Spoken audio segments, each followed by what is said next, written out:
सस्ता और टिकाऊ फोन iQOO Z10 Lite है या फिर नहीं, लेट्स फाइंड आउट। अब ये जो मेरा यूनिट है that comes in titanium blue colour. Look wise तो भाई एकदम बढ़िया लग रहा है। ड्यूरेबिलिटी के लिए इस पे IP64 रेटिंग है और मिलिट्री ग्रेड 810H, जो प्राइस के हिसाब से भाई एकदम ठीक है। मेनली जो इसको वन हैंड से ग्रिप करने का सीन है, कंफर्टेबल रहता है, बहुत ज्यादा मोटा नहीं है ये। साइड से देखकर आपको समझ में आ जाएगा, चौड़ा भी कम है ये, तो एक हाथ से यूज करना इसको ईजी रहता है। एंड यहाँ पर आपको नीचे की साइड स्पीकर्स नहीं मिलते, ऊपर की साइड स्पीकर्स मिलते हैं। सिंगल स्पीकर है, इसका ऑडियो टेस्ट भी करेंगे हम आगे चल के। बट हाँ, यहाँ पे हेडफोन जैक आपको डेफिनेटली मिल जाता है, तो आपको बेटर ऑडियो क्वालिटी अगर चाहिए तो हेडफोन जैक ही यूज करना। और एक और चीज, कैमराज में अगर आप देखोगे दो लेंस दिख रहे हैं, बट इसमें से एक ही मेन लेंस है, दूसरा वाला डेप्थ सेंसर है जो आपके बैकग्राउंड को ब्लर करता है। तो बिना किसी देरी के शुरू करते हैं फ्रंट कैमरा की टेस्टिंग से। 1080p 30 fps पर मैं फिलहाल शूट कर रहा हूँ। स्टेबलाइजेशन का अलग से ऑप्शन नहीं दे रखा।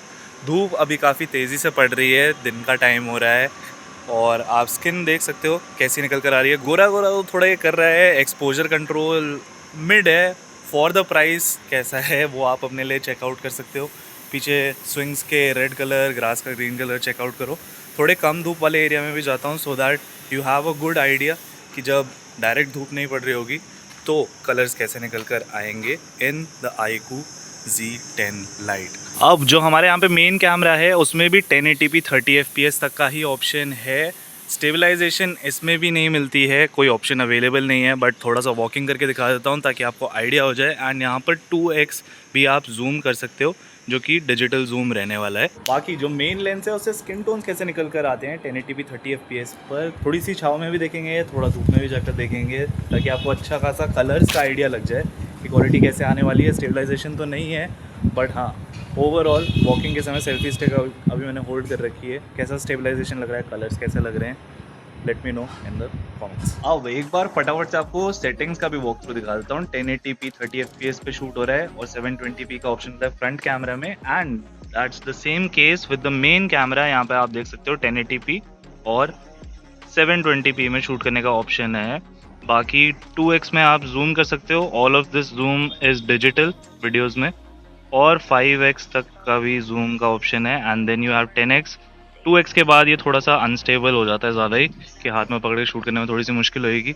बाकी वीडियो क्वालिटी कैसी रहती है 5x जूम में वो चेकआउट कर सकते हो। And this is 10x। अब भाई थोड़ी सी बात कर लेते हैं फोटो मोड की भी। नाउ अगेन यहाँ पे आपको 1x एंड 2x का ऑप्शन मिलता है फोटोज में। This is digital zoom. अभी सारे मोड्स चेकआउट करेंगे। बाकी पोर्ट्रेट मोड अवेलेबल है यहाँ पे if you want to shoot in that. Night mode is there. More में जाके यहाँ पर प्रो मोड भी एक्सेस कर सकते हो आप, जिससे आप अलग अलग सेटिंग्स जो हैं ISO, shutter speed, white balance, ये सब आप अपने हिसाब से कस्टमाइज कर सकते हो। बाकी जो नॉर्मल फोटोज़ हैं उसमें यहाँ पर अलग अलग टाइप के फिल्टर्स दे रखे हैं। If you would like to use, बहुत ज़्यादा हेल्पफुल हैं कि नहीं वो तो भाई आप ही चेकआउट कर सकते हो अपने लिए। ओकेश है, unlike the new series and the number series, ये ओके ही फिल्टर हैं, nothing too crazy. And videos के मामले में भी यहाँ पे we have got a couple of filters which are same और similar as the photo mode. अब इन फिल्टर से फायदा बस ये है कि आपको आगे चल के एडिटिंग में बहुत ज्यादा मेहनत नहीं करनी पड़ेगी। बट ये जो फिल्टर्स हैं ये रिकॉर्ड करते हैं 720p 30 fps में। Other than that slow motion भी है यहाँ पे अवेलेबल।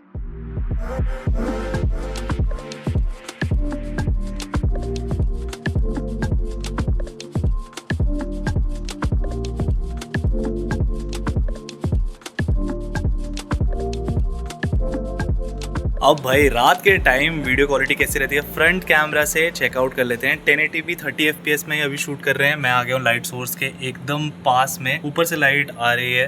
रात के टाइम पे जब आपके पास थोड़ी बहुत लाइट होगी तो कुछ ऐसी लगेगी वीडियो क्वालिटी। अब मैं जाऊँगा थोड़े से कम लाइट वाले एरिया में, जहाँ पे ऊपर से लाइट आएगी मंदिर की, तो आपको आइडिया लग जाएगा भाई कि कैसा ये वीडियो हमें निकाल कर देता है। And now we are going to move एकदम अंधेरे वाले इलाके में। यहाँ पे बहुत कम लाइट है, पीछे से धीमी सी लाइट आ रही है मंदिर की। और ऑप्शन दे रखा है यहाँ पे फ्रंट फ्लैश का, जो स्क्रीन में ही ब्राइटनेस एनहांस हो जाती है, स्क्रीन थोड़ा वाइट हो जाता है, जिससे आपको वीडियो क्वालिटी कुछ ऐसी लगेगी। भाई बहुत गर्मी हो रही है दिल्ली में, पसीने आ रहे हैं शूट करते हुए। अब भाई रात के टाइम वीडियो कैसी आती है वो भी चेकआउट कर लेते हैं। 1080p 30 fps पर वीडियो रिकॉर्ड हो रही है। अभी मैं एकदम ट्यूबलाइट के नीचे आ गया हूँ, डायरेक्ट लाइट सोर्स के नीचे।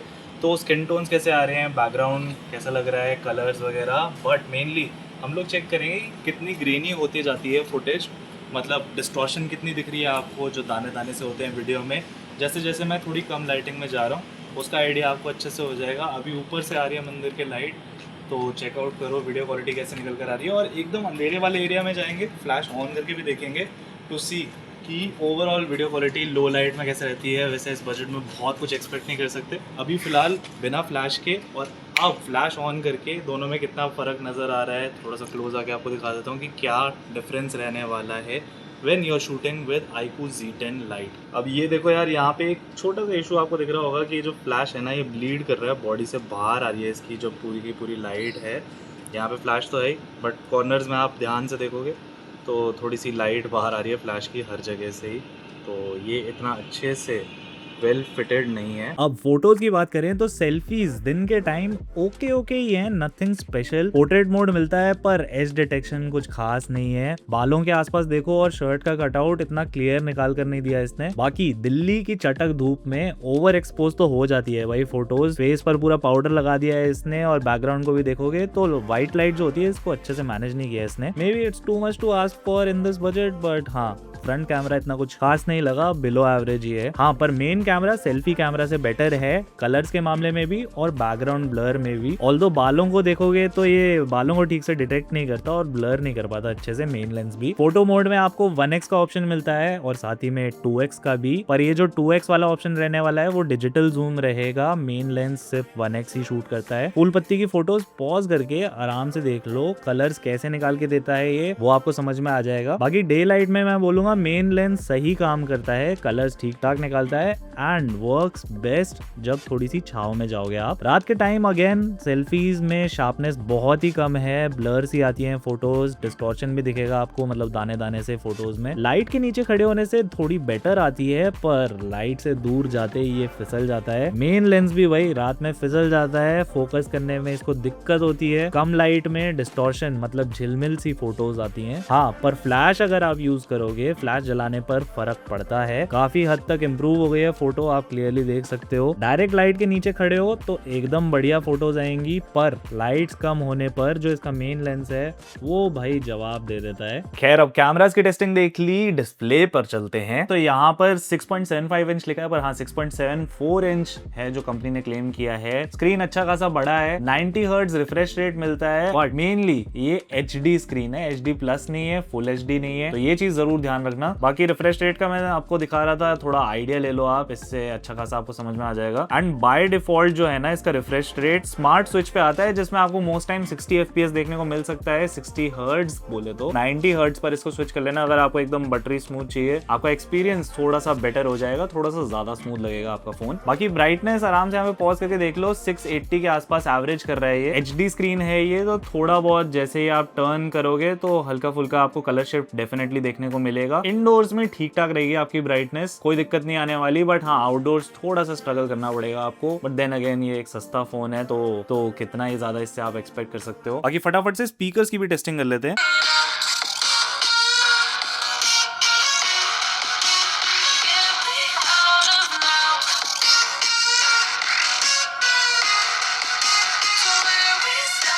तो भाई जैसा कि मैंने आपको स्टार्टिंग में ही बताया था, इसमें टॉप फायरिंग स्पीकर है, सिंगल मोनो स्पीकर आपको इसमें मिलेगा। बाकी क्वालिटी वाइज बेस बहुत ज्यादा क्लियर नहीं है, ट्रेबल हेवी रहती है साउंड इसकी। और यहाँ पे ऑप्शन भी दे रखा है 150 और 200 तक जाने का। और यहाँ पे 150 और 200 पर जैसे ही आप जाओगे तो क्रैकल्स तो नहीं मिलते आपको, बट जो मिक्स है बहुत ज्यादा मडी हो जाता है, सारी फ्रीक्वेंसीज थोड़ी क्लैश करने लग जाती हैं, इतना क्लियर साउंड नहीं आता। हाँ बट थोड़ा लाउड डेफिनेटली 150% और 200 पे हो जाता है। नेक्स्ट चीज हैप्टिक्स, बोले तो फोन की वाइब्रेशन जब भी आप एक ऐप से दूसरे ऐप पे जाते हो या फिर अपने कीबोर्ड पर आप टाइपिंग कर रहे हो तो वाइब्रेशन आपको इसमें मिलेगी। कुछ सस्ते फोन्स इस बजट वाले स्किप कर देते हैं, पर हाँ वाइब्रेशन यहाँ पे है। स्पिल जो है वो आपको ज्यादा देखने को मिलेगा, लूज सी वाइब्रेशन है, इतनी मजेदार नहीं है, पर टाइपिंग करते वक्त भी आपको मिलेगी। और एक ऐप से दूसरे ऐप जब आप जा रहे होगे तब भी वाइब्रेशन अवेलेबल है फोन में। प्रोसेसर इसमें डायमेंसिटी 6300 दे रखा है जो एक पावर एफिशिएंट चिपसेट है। डे टू डे जो आपके टास्क हैं, एक ऐप से दूसरी ऐप जाना, मल्टीटास्किंग थोड़ी बहुत करना और छोटे मोटे गेम्स चलाना, वो आपका आराम से हो जाएगा। बहुत ज्यादा कुछ इस प्रोसेसर से आप एक्सपेक्ट नहीं कर सकते। It's a budget processor, entry level processor कह सकते हो मीडियाटेक के साइड से। बाकी जो रैम एंड स्टोरेज है यहाँ पे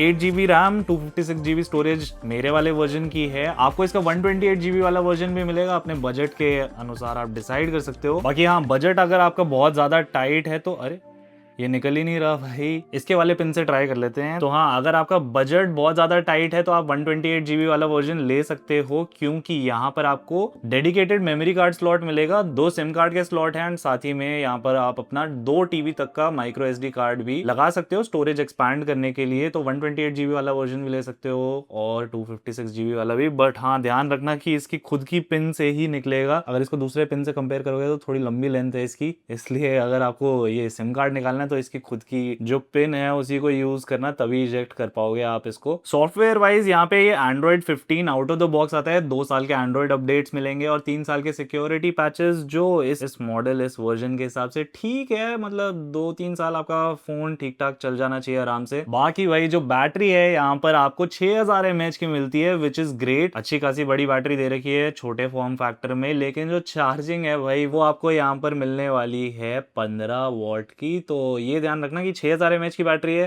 15 वॉट का चार्जर है, तो थोड़ा ज्यादा टाइम आपको लगेगा चार्ज करने में। बट एक बार चार्ज हो गया तो आपका 1.5 से 2 दिन मॉडरेट यूजेज पे आराम से निकल जाएगा, क्योंकि प्रोसेसर जो इसका है दैट इज पावर एफिशिएंट। अब मैंने तो बता दिया अपने थॉट्स iQOO Z10 Lite के बारे में, बट आपके हिसाब से ये वैल्यू फॉर मनी है या नहीं, मुझे कॉमेंट्स में बताओ और मैं आप लोगों को मिलता नीचे कॉमेंट सेक्शन में।